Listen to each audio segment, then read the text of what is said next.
اوکې ګلالو او شازلمو نن زمونږه د سی اس اس او د پی ام اس د اسلامیات اولنې کلاس دی اولنې لیکچر دی. ګورئ نن صرف او صرف تاسو ځان په دې باندې پوهه کې چې د سی اس اس پی ام اس چې کوم اسلامیات سیلیبس دی یا کورس کنټینټس دی نو هغه څنګه دي، مونږ به څنګه تیارو دغه دپاره د سی اس اس پی ام اس دپاره او مونږ ته به دا یادیږي څنګه. تاسو کو چې خپل کورس کنټینټس وګورئ نو په هغې کې دا خبرې ورکړې شوي دي خو سیکوینس یې داسې نه دي. نو تاسو ته ما بالکل په یو سیکوینس باندې لیکلي دي چې تاسو اول په دې سیکوینس باندې پوه شئ، د هغې نه بعد کو چېرې تاسو بیا نوټس تیاروئ یا تاسو د دې نه علاوه آیاتونه یادوئ یا د دې نه علاوه تاسو احادیث یادوئ نو تاسو ته به بیا ډېر زیات آسان وي. ټیک ده، اول خو په خپل ذهن کې دا کې دی چې د اسلامیات نه یریږئ مه، ځکه چې د الله تعالی لاک لاک شکر دی مونږه مسلمانان یو. بل مونږه د کلاس فرست نه واخله د سیکنډ ایئر پورې اسلامیات په هر یو کلاس کې وایو. نو هغه نالج هم زموږ سره دی. مونږه په جومات کې د مولوي صاحب سره ناست یو، د تبلیغیانو سره ناست یو، نو د هغوی نه هم مونږ ته د اسلام په باره کې ډېر شي علم راغلی دی. په کور کې هم مونږ ته اسلامیات په باره کې خبرې کیږي، مسلمانان یو که نه. نو اسلامیات ډېر زیات ایزي دی، خو مسله صرف او صرف دا ده چې مونږه اسلام در دې ځای پورې صرف ویلی دی. دغه مسله ده تاسو ته، ځکه چې مونږه خو اسلام صرف او صرف دې ته وایو. داسې ده که نه ده؟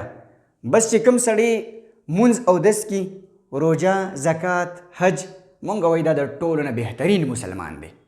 داسې ده که نه ده؟ حالانکه مسلمانی یوازې دا نه ده، اسلام یوازې دا نه دی، اسلام دا ټول دی. مونږ به دا وایو که نه چې اسلام څه دی؟ هغه مکمل ضابط حیات دی. مطلب په اسلام کې د دنیا د هر څیز دپاره اصول موجود دي. پوهیږئ؟ نو چې کله تاسو صرف او صرف په دې باندې لږ سوچ وکړو تاسو به بیا انجای کړئ دا سبق. اسلامیت به دومره انجای کړئ تاسو به د خپل دین نه خبر شئ، بیا به په چا پسې شاته دغه شانتې بلایندلی منډې نه ووایئ. د سی اس اس او د پی ام اس اسلامیات یوازې دا نه چې تا صرف پیپر پاس کو، ستا سره به دومره علم راشي، ته به دومره پوه شي چې کم از کم دا خپل لایف چې دی که نه دا به د اسلامي اصولو باندې تیرولی شي. بلایندلی به په خلکو باندې بیا یقین نه کوي. ټیک ده؟ ښه، اوس د ټولو نه اول تاسو چې کله اسلامیات په باره کې خبره کوئ نو زمونږ اسلامیات چې دی اول شروع کیږي د عقایدو نه. عقاید نه څه مراد دی؟ عقیدې. لکه مونږه په ایمان مفصل کې دا وایو که نه چې آمنت بالله و ملائکته و کتبه و رسوله والیوم الاخر والقدر خیره والشره ومن الله تعالی دا زمونږ سره د اسلام عقاید دي. مونږ په دې باندې عقیده لرو، مونږ په دې باندې ایمان لرو. ټیک ده؟ خو ستاسو په اسلامیات کې چې دی که نه نو هغه صرف دا درې عقاید چې دي هغه پکې شامل کړل دي. یعنی په سی اس اس پی ام اس کې چې تاسو وایئ نو دا درې عقاید چې دی هغه مونږ په ډیټیل سره وایو. اول عقیده توحید، بیا عقیده رسالت، بیا عقیده آخرت. نو تاسو له دا ټول تیارول چې دي دا نه دي پکار. تاسو چې تیاروئ نو تاسو به عقیده توحید، عقیده رسالت او عقیده آخرت دا به په ډیټیل سره مونږه پریپیر کوو. ټیک ده؟ د دې سره د قرآن مجید ریلیټډ آیاتونه او احادیث چې دي هغه به ټول مونږه پریپیر کوو، تیارو به یادو به.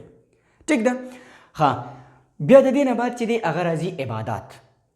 نو عبادات چې دي هغه چې کله یو انسان مسلمان شو، د عقایدو سره ته مسلمان شوې، نو د مسلمانېدو نه بعد بیا په تا باندې دا عبادات چې دي در باندې فرض شو. نو په هغې کې اول څه شي دی؟ مونځ، بیا روژه یا روزه، بیا زکات او بیا حج. نو بیا به مونږه په ډیټیل سره دا چې دی دا به مونږه انډرسټینډ کوو. د دې سره سره به د قرآن آیاتونه او احادیث او د دې په انساني زندګۍ باندې اثرات دا به مونږه ټوټل چې دی په ډیټیل سره بیا انډرسټینډ کوو. مونږ ته مسله دا ده چې مونږه بس دا ووایو نو مونږ وایي دا اسلامیات پوره شو. دا خو صرف او صرف تاسو کړو عقاید او په عباداتو باندې پوره شوې. د دې نه بعد چې دی بیا مونږ به راځو چې اسلامي معاشره هغه څنګه ده.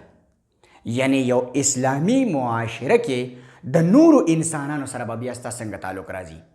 دا چې تا ووایې نو دا خو صرف او صرف ستا او د الله په منځ کې تعلق دی که نه. دا خو ته الله تعالی پیدا کړی، تا عقاید ایمان دی راوړو د ایمان نه بعد بس تا ته چې الله تعالی کوم عبادت درکړي چې دا عبادتونه به زما دپاره کوې نو دا خو تا د الله تعالی دپاره عبادت کوې. اوس چې ته مسلمان یې د الله تعالی دپاره عبادتونه کوې نو بیا به د هغې نه بعد ستا په اسلامي معاشره کې ته په یو معاشره کې پاتې کېږي په اسلامي معاشره کې پاتې کېږي نو ستا به د نورو انسانانو سره څنګه تعلق راځي.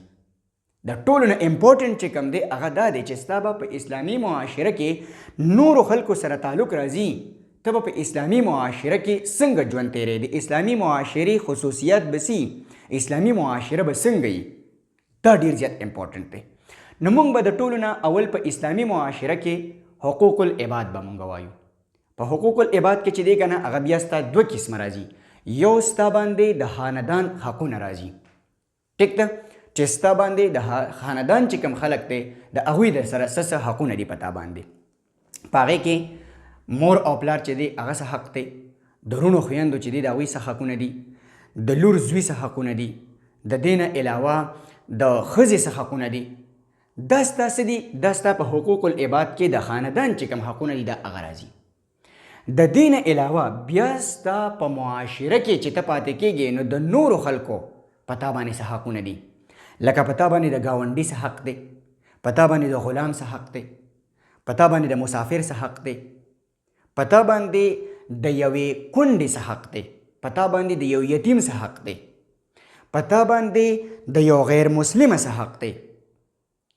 ټیک ده نو په دې معاشره کې چې څومره خلک پاتې کېږي د هغوی په تا باندې څه حقونه دي دا به بیا موږ انډرسټینډ کوو. ټیک ده که نه. هسې تاسو ووایه که نه چې څومره ښایسته دین دی زمونږ دا دومره هر څه چې دي هغه موږ ته راکړی شوي دي په موږ باندې فرض کړي شوي دي زمونږ حقونه یې موږ له هم راکړي دي. ټیک ده بیا د دې نه بعد چې کله موږ راشو نو بیا به موږ اسلامي تهذیب له راځو چې اسلامي معاشره ده نو په دې اسلامي معاشره کې به تهذیب څنګه وي ثقافت به څنګه وي اسلامي معاشره کې به خلک ژوند چې دی هغه به څنګه تېري. نو موږ به د هغې اسلامي معاشرې بیا خصوصیات وایو. بیا د هغې نه بعد د دې اسلامي معاشرې په مغرب باندې یعنی په یورپ باندې د دې څه اثرات دي. ټیک ده بیا د دغې اسلامي معاشره باندې د یورپ چې دي د هغوی په څه اثرات دي. ما تاسو دوه خبرې لیکلي تاسو وګورئ مغرب پر اثرات یعنی د اسلامي معاشرې په مغرب باندې څه اثرات دي او د دغې مغرب یعنی د یورپ چې دی د دې په اسلامي معاشره باندې څه اثرات دي. نن سبا کو چېرې تاسو وګورئ که نه ګلابه نو نن سبا په اسلامي معاشره باندې د یورپ ډېر زیات اثرات دي. په لباس باندې تاسو وګورئ په زبان باندې تاسو وګورئ د دې نه علاوه زموږ په فیشن سټایل باندې تاسو وګورئ. ما تاسو وګورئ ما هم چې دی که نه انګریزي لباس چې دی ما اغوستی دی. تاسو کو چېرې وګورئ نو دا څه دی دا اثر دی په موږ باندې. دا اثرات شته لینګویج ته وګورئ زبان ته تاسو وګورئ زموږ طور طریقو ته وګورئ نو دا به موږ په دې کې انډرسټینډ کوو. د دې نه هټ کر یو پوینټ چې دی هغه به موږ دا هم انډرسټینډ کوو چې اسلامي معاشرې ته نن سبا چیلنجز څه دي مسایل چې دي هغه ورته څه دي مسلمانانو ته کم کم مسایل دي او د هغې مسایلو بیا حل چې دی هغه څه دی.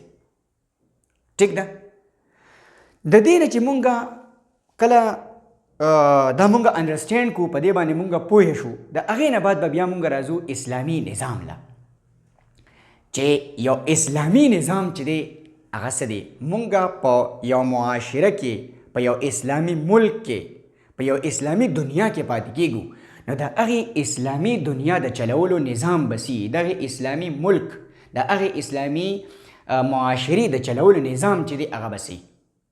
نو زموږ سره د یوې معاشرې د یو ملک د یو اسلامیک ورلډ د هغې د چلولو زموږ سره 4-5 نظامونه چې هغه ډېر زیات امپورټنټ دي. یو د هغې سیاسي نظام پالیټکس چې هغلته کې سیاسي نظام به څنګه پالیټکس په کم رولز ریګولیشن باندې کېږي. د هغې سماج معاشرتي نظام چې کوم دی د هغې خلک به څنګه وي. ټیک ده معاشره به د هغوی څنګه وي معاشره کې به خلک څنګه د یو بل سره ژوند تېري. ټیک ده معاشي نظام اکانومي هغوی به پس کومه طریقه باندې خپلې پیسې چې دي هغه ګټي د دغې پیسو سرکولیشن چې دی هغه به څنګه کېږي په کوم ځای کې به دوی پیسې لګي په کوم ځای نه به دوی پیسې راټولي نو هغه اکنومیک سیستم چې کوم دی، اکانومي چې ستا کومه ده، هغه به ستا څنګه وي. د دې نه بعد ستا عدالتي نظام به څنګه وي. عدالت عدلیه په اسلام کې څنګه ده. ستا د نن سبا د عدالتي نظام چې دی دا اسلامیک نظام نه دی، دا په خپل ذهن کې کې دی. اسلامیک نظام چې دی هغه به مونږ انډرسټینډ کو چې په اسلام کې عدالتي نظام څنګه دی، څوک به جج وي، څنګه به فیصله کیږي، ټیک ده، سزا به څنګه ورکول کیږي. دا به مونږ بیا په اسلامي عدالتي نظام چې دی په دې کې به مونږ انډرسټینډ کوو. د دې نه بعد بیا زمونږ راځي انتظامی نظام. انتظامی نظام کو چېرې تاسو وګورئ نو دا ما انسرکل کړی دی، تاسو ورته وګورئ، ټیک ده. دا ما ولې تاسو ته د په دې ریډ کلر کې دا کړی دی، ځکه چې د اسلام انتظامی نظام یعنی پبلک ایڈمنسټریشن چې کوم دی دا به مونږ په ډیټیل سره وایو، ټیک ده.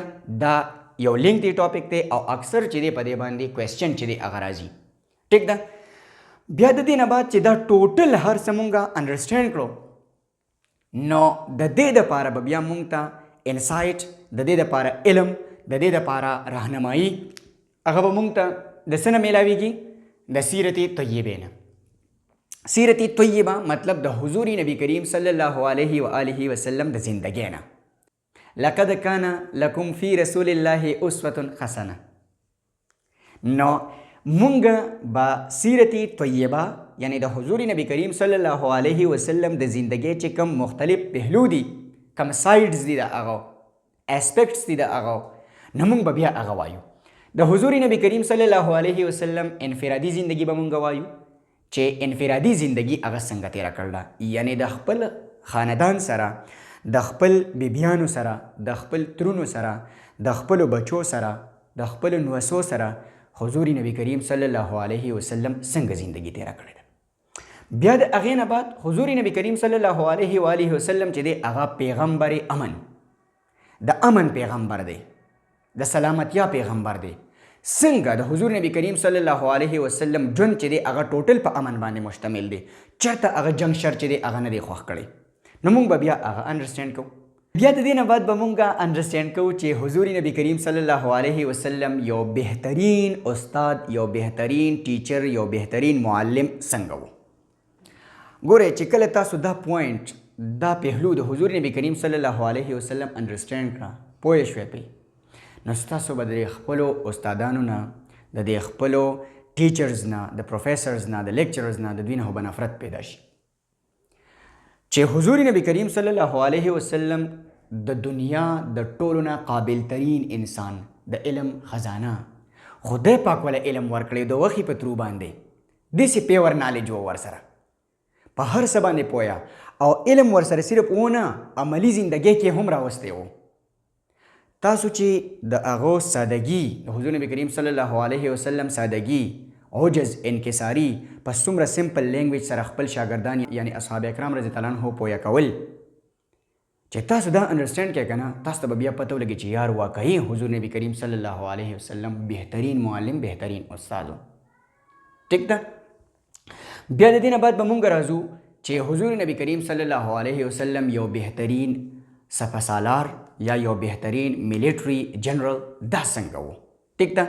زمونږ دغه نه فیلډ مارشلز او دا تاسو چې د حضور نبی کریم صلی الله علیه وسلم جنگي سټراټیجیز تاسو دا هغه وګورئ، د هغې نه علاوه د هغه د جنگ په دوران کې کوم اصول تاسو وګورئ، تاسو ته به پته ولګي چې یار حضور نبی کریم صلی الله علیه وسلم کوم انسان تیر شوی دی په دې دنیا باندې. بیا د دې نه بعد چې دی که نه حضور نبی کریم صلی الله علیه و آله وسلم یو بهترین سفارتکار، یا حضور نبی کریم صلی الله علیه وسلم چې به کله فورن ریلیشنز قایمول، یعنی د نور سټیټ سره، د نورو قبیلو سره، د نورو په هغې وخت کې چې کوم سیټي سټیټس وو د هغوی سره به تعلق جوړول، سفارتي تعلقات به جوړول، نو څنګه به جوړول. په هغې کې هم حضور نبی کریم صلی الله علیه وسلم یو بهترین سفارتکار دی. نو مونږ دا ټول چې کله انډرسټینډ کوو، په دې ځان پویه کو، نو بیا به تاسو چرته هم د اسلامیات په پیپر کې نه فیل کېږي. کلیر دی ګلابه؟ اوس به مونږ ون بای ون دا یو ټاپک چې دی دا په ډیټیل سره انډرسټینډ کوو. د دې به د قرآن مجید آیاتونه د دې سره سره چې دې سره چې کوم ریلیټډ د قرآن مجید آیاتونه دي. د دې نه علاوه د دې سره چې کوم ریلیټډ احادیث دي، بیا د دې په انساني زندګۍ باندې اثرات څه دي، دا به مونږ انډرسټینډ کوو. یو پیره پې تاسو پوه شوئ، بیا به تاسو ته بالکل هیڅ قسمه څه پرابلم نه وي. ټیک ده ګلابه، اول تینا عقیده توحید چې دی دا تینا انډرسټینډ کوو، بیا به د دې نه په هغه باندې ون بای ون چې دی هغه مونږ په هغه باندې ځو. که ستاسو څه کوېسچن وي په مایند کې، تاسو په څه باندې نه یې پوه شوئ، نو تاسو پلیز تپوس وکړئ.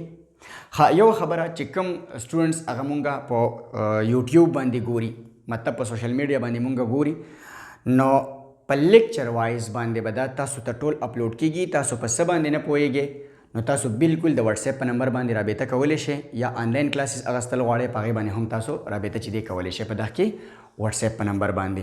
بیا چې مونږ کله دغه کو ټیسټ چې دی هغه مونږ کنډکټ کوو، هغه ویکلی ټیسټ چې زمونږ یا منتھلی ټیسټ چې زمونږ، نو هغه به هم تاسو سره شیر کیږي، تاسو هغه سالو کوئ.